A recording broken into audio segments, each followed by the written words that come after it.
If you didn't see the other video, we talked about the points, how you add points. We talked about point properties, uh, how to get information into some of these control points, where to pull this information from, and pulling in data sheets, which this one is. This is a data sheet. It pulls in this information. It pulls the statistical information about the quality of the point within its network. It's going to be sent to our pre-analysis routine, which we're going to get into. Uh, the pre-analysis, there's two ways to access the settings. One is here and one is here. It's the same thing. Should it be named the same? Maybe so. But they go to different tabs when you start, and you can, of course, go to any tab you want. These are the constraints for the least square that it's going to do. The confidence level you're looking for. This is the convergence tolerance.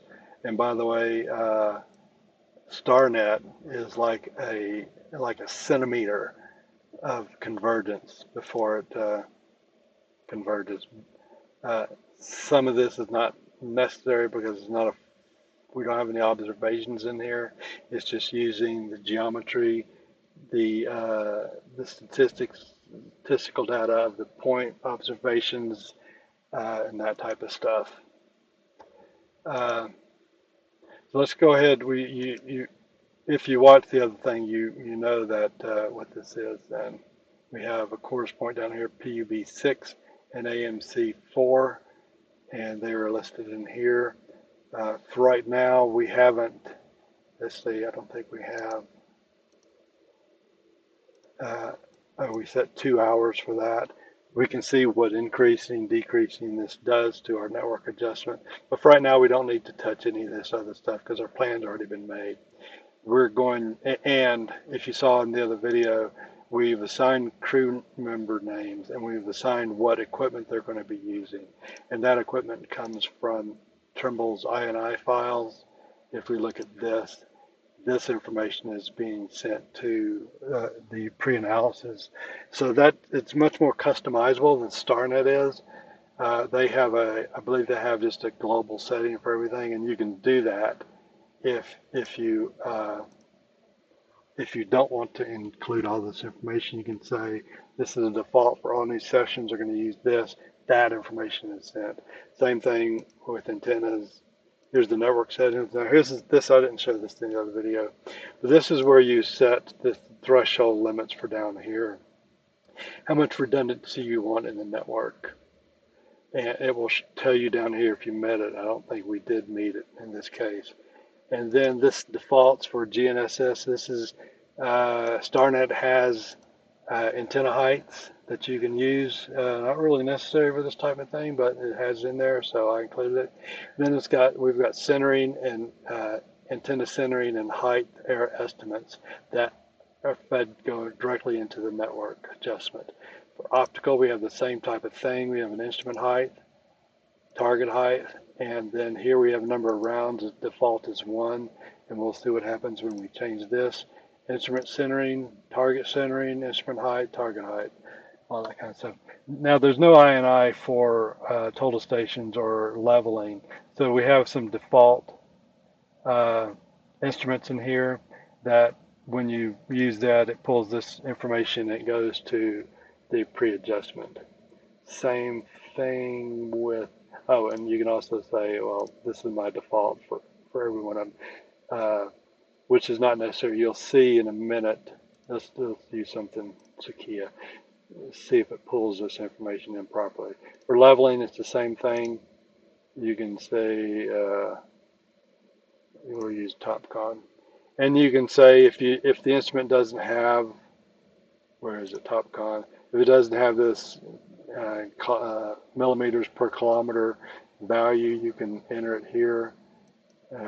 We'll just enter 1 millimeter per kilometer, square root of a kilometer.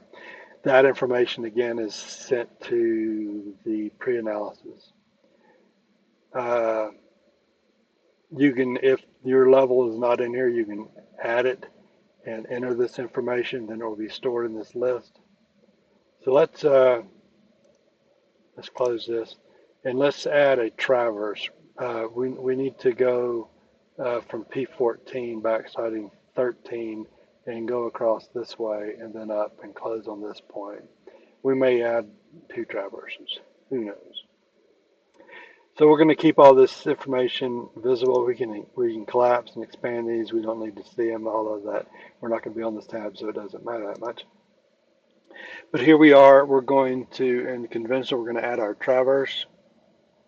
Now, why that's flashing, it's probably not supposed to, but let's add a traverse. Now, it pulled the top one on the list, actually, not the one that we had selected, so could be an issue there. We're going to use an S7. We'll call it Traverse 1. We'll call it P14 to P3, or whatever name we want to call it. And we're going to add a setup. You can add a setup with a single backside, or you can add multiple backsides for Station Setup Plus. Or if you're going to start or end on a resection, you can click this tab and it's going to fill in this information. 2 or more, 2 points backsides for 2D, 3 points for 3D. So it tells you that information. You can pick and choose what you want to do. In this case, we're going to just add a normal setup and it's adding setup. So let's remove and remove and start over again. So we're going to add a setup with a single backside. When you click this button, you can type in the name here, but it automatically goes to the map pick. So it's going to go to 14, then it jumps down here to the backside target, and it's going to be Maze Ranch Point. And now it goes to the map click, and it's saying what point are you going to shoot on. You can enter the coordinates here, but typically for GNSS, you know where you want your stations to be, so you create a point and you use it that way. For traversing, you don't really need to do that. You just kind of, okay, this is the route I'm going to traverse on. It still needs a point, but if there's none around, it says there's no existing point here. You want to add one, you say yes. That information is filled in here. You say, I'm going to add a setup. What it does, it says P15 is now your occupied. P14 is the backside, and it's waiting for you to enter your foresight point. So we're going to just kind of zigzag over here to this point. We're going to say add setup to this point. Okay, so it's getting confused with 16. I'm going to zoom in here and say to this point. New setup over here, yes. New setup.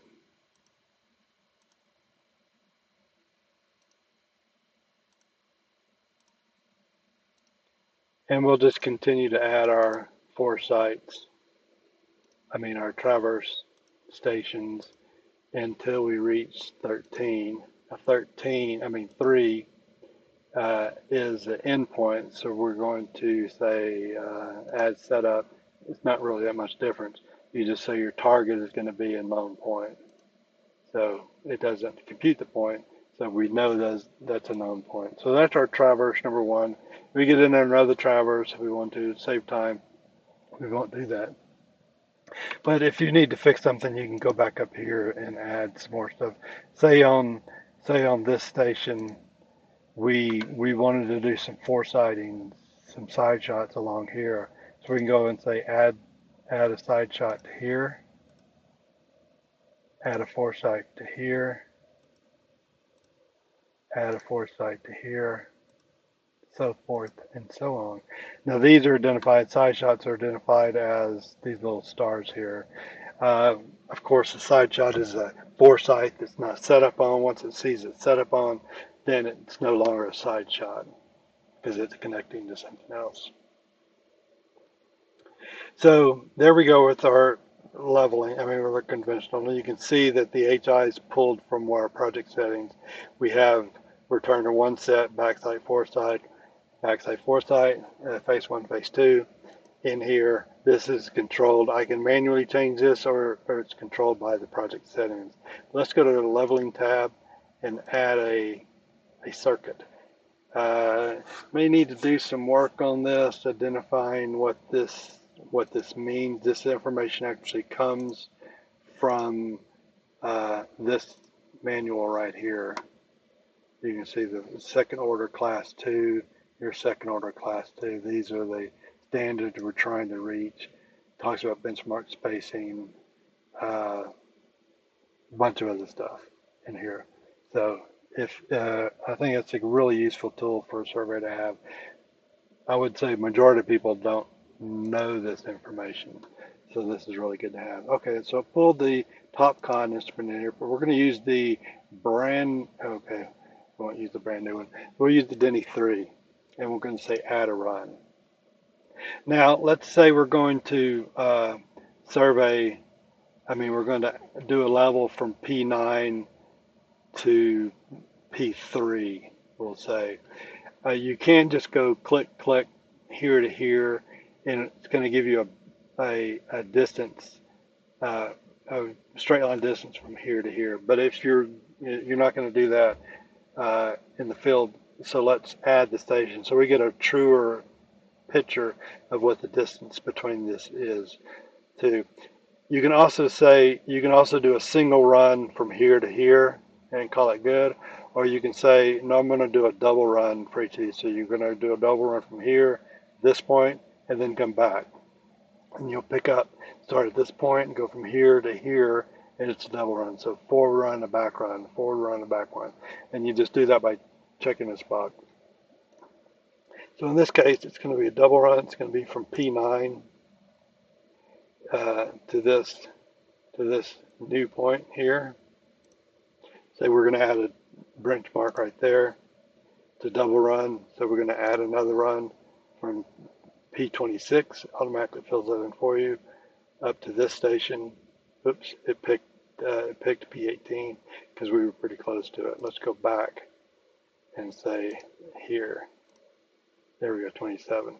Now that brings up an interesting point. Let's say that. Well, let's finish this, and I'll go to that. So we're going to add another level run. We're going to go to here, new point, and these are all forward and back. New run over here. That should check if I did it. Maybe not. Add another run up to here. Add another run. We'll go straight to P3. And we'll check these are all double runs. So that's that. Say now that this goes for any points except the control points. Say 27 didn't really fall where we wanted it to do, or one of the static points or whatever. What you can do is click on the point to accept it, press alternate, and click on the map to relocate the point. Say this one didn't go where we really wanted it to be. P12. Alternate, and P12, alternate, come on, P12. There we go. So you can adjust this. Now this is just working on WGS84. It's not grid coordinates. You can see all the Latin longs are on here. It's just WGS84.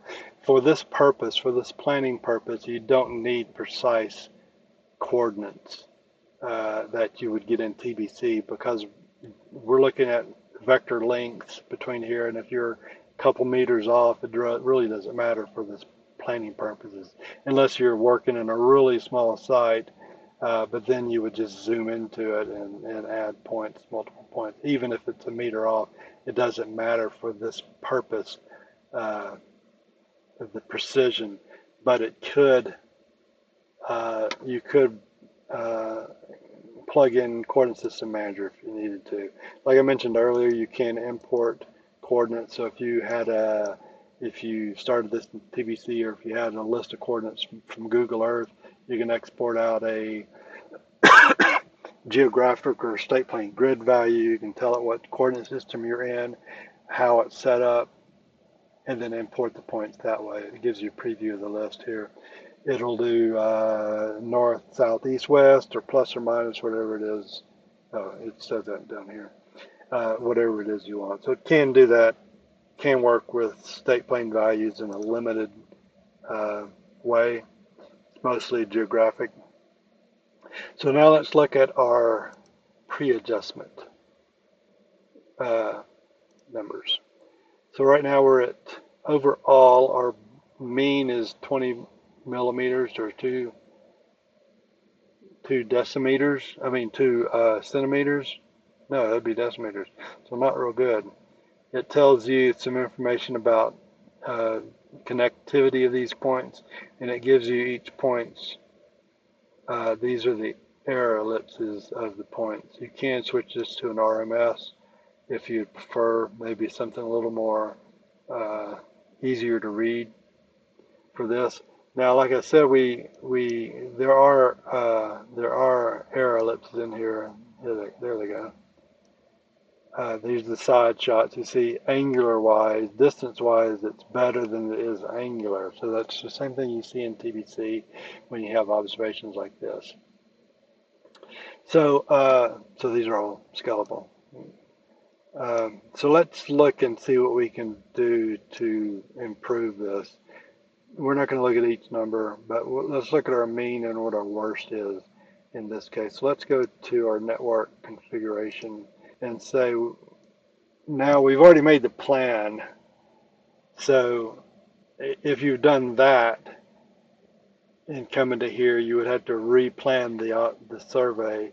Or if you're doing it all together, then it wouldn't matter because you could change these times and then make the plan in the field if you were doing it all together. But let's say our observations are going to be 4 hours long, and we're going to go 5 minutes here per kilometer, and we're going to use the core's duration, so they're going to be quite a bit longer actually. Now it knows that it's that some settings have changed and these numbers are no longer correct. I'll hit close and say now we're looking at 20.1 and 43, and now we can see by doing that we've lowered the mean. We're now down a little bit. So let's go back, and this may or may not suit our needs, but let's go back to this and say there's not much you can do in leveling because all that information's been entered already. We identified the level, we told it it's forward and reverse, and it's calculating the pre-analysis based on that. But in our total station information, we only have one round. Let's change it to 8 and see what happens. Again, these numbers are stale. We're run it. We're back down to 14 millimeters. I was mistaken earlier. This is 1.4 centimeters.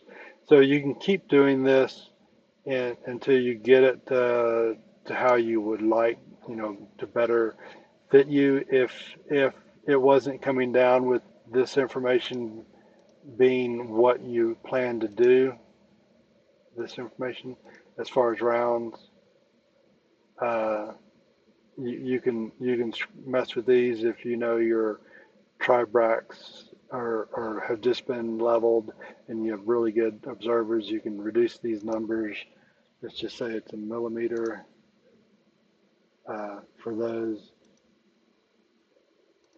and it's going to change the numbers a little bit. So let's say this is, we've done all the massaging we want to do. Let's look at some connecting ties again.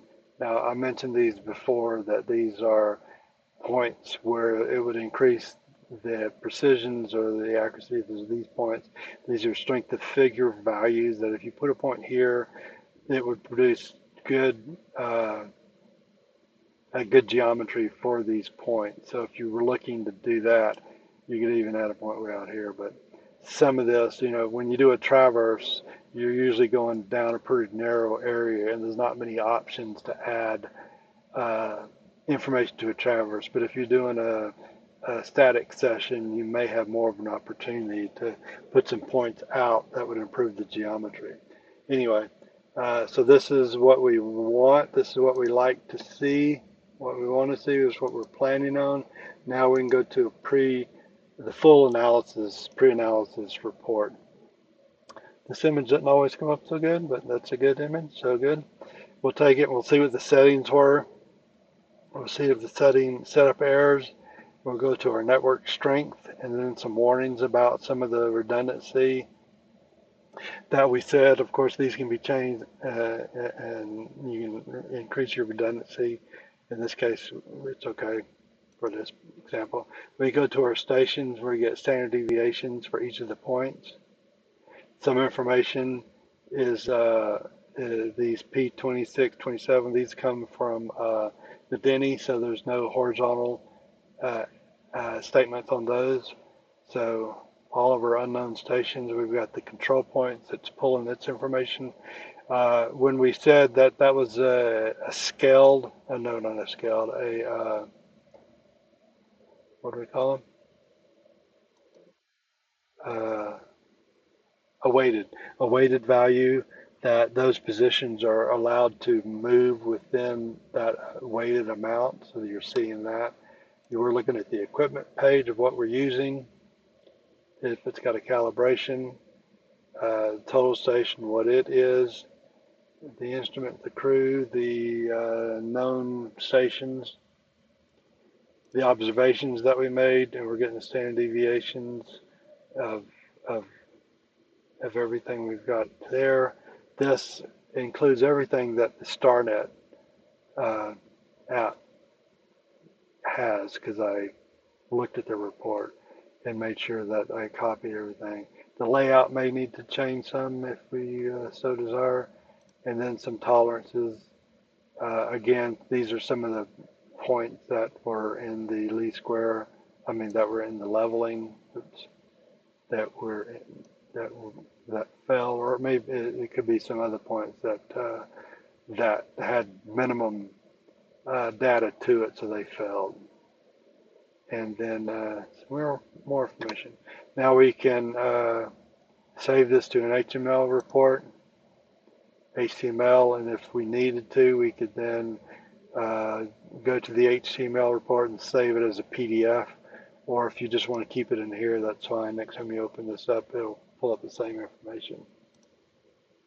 So hopefully this helps in our efforts to kill StarNet. Uh, I'm sure if we want to use this as a tool in TBC, there's going to be some some trembleization of the app, but I think it's a complete app. If there is something to add or change, I think it's minimum, so it's already done. So anyway, I'm sure you might have some comments. Let me know what they are, and maybe we can meet and talk about it.